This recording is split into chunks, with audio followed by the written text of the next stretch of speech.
Good evening, everybody. In this video, I'm going to talk about stories in the Parsha, two particular main parts in the Parsha. One story about Rabbi Akiva, and some lessons and points we can learn from this Parsha, which I quoted from a book called Grow Through Torah and some notes from my Rebbe. So I'm going to start with one of the main parts in the Parsha. It talks about Yaakov dies and is buried in the cave of Machpelah. So Yaakov didn't want to be. First of all, Yaakov didn't. He made in the beginning of the Parsha. Yaakov made Yosef swear that he wouldn't bury him in Mitzrayim. He would bury him in Eretz Yisrael in Parsha Machpelah with Avram, Yitzchak, and in the future him, Yaakov. And there are three reasons why he didn't want to be. One of them was he knew that there's going to be lice in the future in the ground, in the soil of Egypt. Two, he knew that when Mashiach comes, if anybody outside of Israel would have to roll all the way to Yerushalayim. And three, because he knew that since when he got to Mitzrayim, the 7 years of famine that Yosef predicted ended after 2 years because Yaakov came. And so he was afraid that they would put him in the Nile and then start worshiping him because he always brought good fortune to them. So he goes on his way to Parsha Machpelah with all the brothers, all of his sons, the Shvatim, and they're going to Parsha Machpelah, and they're met by Esav, his army, and his sons. So Esav starts arguing with Yaakov. The family start arguing. They're like, Esav says, "This is my birthplace," and Yosef says, "But you sold it to my father long ago when he gave him the lentils. He sold him the birthright to be a Kohen in the Beis Hamikdash." And so they keep fighting, and they tell Naphtali to go to Mitzrayim. He was supposed to be the fastest of the Shvatim, to go get the document that was the birthright that he sold to him. And on his way, Hushim, Don's son, he's deaf. He asks, "What's holding up the funeral? Why isn't Yaakov being buried now?" And they answer him that Esav is here and he's stopping at the funeral. Without thinking or asking about anything, Hushim takes a stick, whacks Esav in the head, and it falls off, and it rolls into Yaakov's coffin, and they bury it off with Yaakov. And the sons bring back his body to where they lived. That was the first main part of the story. The second part I'm going to talk about is when Yaakov blesses Ephraim and Menashe. So there's a midrash, I think, that Yosef, he was so happy because his father's going to come after 22 years. He hasn't seen him and he wants to learn with him. He hasn't seen him for 22 years and he's going to finally see him. But he only meets him when he comes and Yaakov is saying Shema, and he goes back.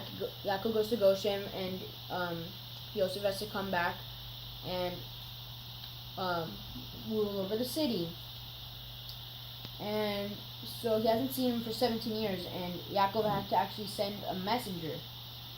The reason why he didn't want to see his father is because they start getting to talk with each other, and they get into deep conversations. And after a while, Yaakov's going to be like, "Hey, what really happened that day when you got sold, when you disappeared?" And he has to tell the story of Nevera, of the selling of Yosef, and that he didn't want to embarrass his brothers. So he had to literally suffer for 22 years and plus 17 years not seeing his father, so from the kindness of his heart, so that he wouldn't have to embarrass the brothers.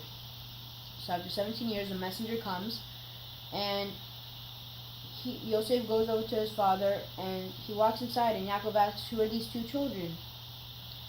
And Yosef says, "This is Ephraim and Manasseh, the children that Hashem gave me." So Yaakov asked this because he couldn't really see in his old age. He was very blind. Because two reasons. One was that at a Kedas Yitzchak, when he was about to be shechted, the angel started crying, and their tears went into his eyes, so he got blind from that.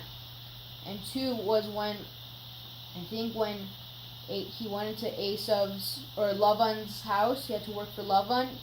The fire that came up from the idols, the smoke also blinded him. So those are two reasons that I found why he became blind. And he becomes blind, so he asks that, and he comes, and Yosef puts Ephraim under the left hand and Manasseh over the right, since Manasseh is the elder. But Yaakov switches his hand, and before Yosef could say anything, he starts with bracha. And bracha is that, "May Hashem, who sent the angels to protect me, come and bless these children, and may they multiply as the fish multiply in the water, may they multiply in the land of Eretz Yisrael." And so Yosef starts saying, Yaakov, Manasseh is the older son. He's not the younger one. And Yaakov says, I did this on purpose because I see in the future that although Manasseh and Ephraim are both going to become great, Ephraim's going to become greater. Yeshua he's going to become a leader in Bnei Yisrael and lead them into Eretz Yisrael. And he's going to help them defeat the enemies and all of that. Number two reason was that Ephraim, later on, he learned more with Yaakov. He's the one who learned Torah. He represented Torah. And Manasseh, he wanted to be more with his father. He wanted to learn more about business. So he went with his father to learn about money.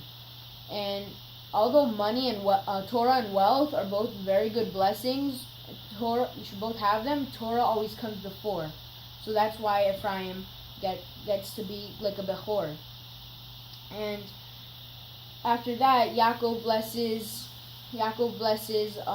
Yosef, and he gives him a double portion of a firstborn because of Ephraim and Manasseh. They'll be counted as two different tribes. And those are the two main stories that I found in the Parsha that were two main stories. And now I'm going to tell a story about Rabbi Akiva and a great traveler. And the name of the story is The Reward of Giving Charity. So in this story, there's a man who used to give a lot of money to the poor. And he went on this sailing trip once, and back then, it was very dangerous to go sailing because the winds and all the waves would be very dangerous to go through. So Rabbi Akiva was walking on the seashore, the sea dock, and he sees the man boarding the ship, and the man goes sailing off. But Rabbi Akiva sees in front of the man a great storm with the waters raging, and everything's going crazy, and the man goes straight there, and he drowns. So Rabbi Akiva is all devastated, and he goes straight to Beis Din to tell them to tell Beis Din that the man drowned, and so that his wife will be able to remarry. But as soon as he walked into Beis Din, a man who had a similar face as the guy who just drowned walked in.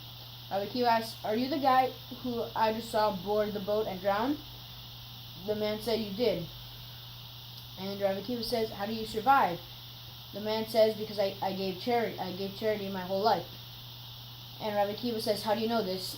So the man said that when he was drowning, he was very deep down in the water already, and he heard the angel of the sea crying out. He says, the angel is saying, "This man gave charity his whole life. Why are we going to let him drown?" So he feels a push, and he goes on to the shore.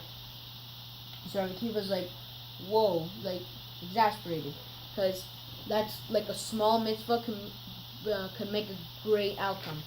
Small mitzvahs giving 3 coins a day could make great outcome. So the story, I was gonna say that about the lesson of Yosef, that he had to wait 17 years, but I already explained it to you in before when he had to go to visit his father. So I would like I'd like to thank you all for coming to listen to this small shiur that I made. I wanted to try to make every video shorter. Baruch Adonai Leolam, Amen ve'Amen. Please subscribe and give it a thumbs up, and have a great night.